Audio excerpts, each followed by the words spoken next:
What's going on, guys? Coach Hayden here, coming to you live from Steel. And today we're going to be talking about something that probably everybody has faced at one point of their life or another, and that's soreness. But why does it happen? What kind of factors play into it, and how can that help us make decisions in our training as you come to the gym? That's what we're going to talk about today. First, let's go over some of the basic science.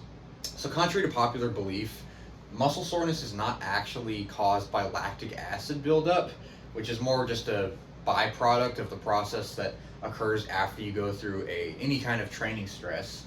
It's actually caused by what are called micro tears in the muscle tissue. Now that might sound scary or intimidating, but this is perfectly normal, and it actually needs to happen in any program that's going to promote muscle growth. Because what occurs on the level of the muscle is that after an effective training session, small micro tears occur on the level of the muscle fibers. And then when you rest, you recover, and if your nutrition's on point and your protein intake is adequate, then your body uses those resources to recover the muscle. And what happens is that the muscle actually grows as a result. And the reason it does this is because it wants to prepare for any other demands that it might be placed on in the future, similar to the one that you did in that previous workout. So that's actually what happens on the biological level. One thing about the lactic acid note is that it's not actually lactic acid that builds up in any way in the muscle. It's actually lactate, and most of this dissipates just about an hour after any workout. So this can't really account for that delayed onset muscle soreness that happens days after your workout, not even just the day of, a couple hours. So how do we apply this to programming? Well, one thing that can also lead to soreness is something called novel stimulus. This is just doing something that you haven't been doing before all of a sudden. That can lead to soreness.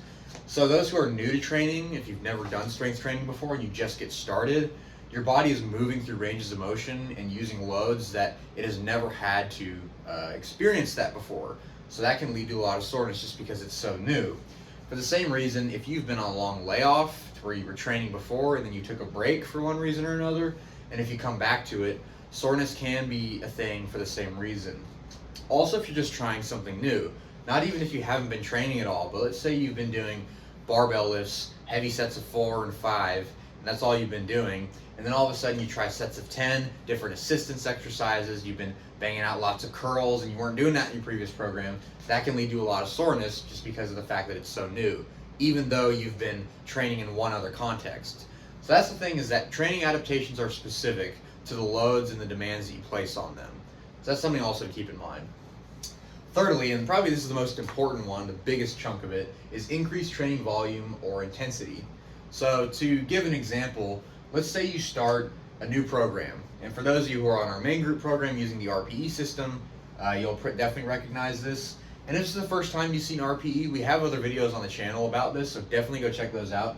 But for those of you who are familiar, let's say that you start week 1 doing 3 sets of 10 on the squat, for example, at RPE 7. So you're leaving 3 reps in the tank until you hit failure, but you're stopping shy.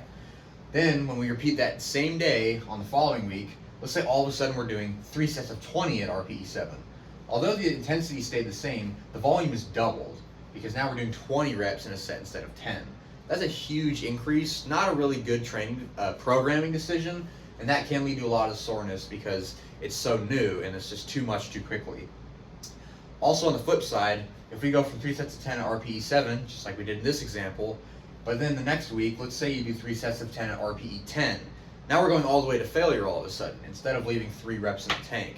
That's too quick of a jump. It doesn't make a lot of programming sense, and it can lead to a lot of unnecessary soreness. Lastly, this is just more a conceptual point about what kinds of movements can lead to soreness.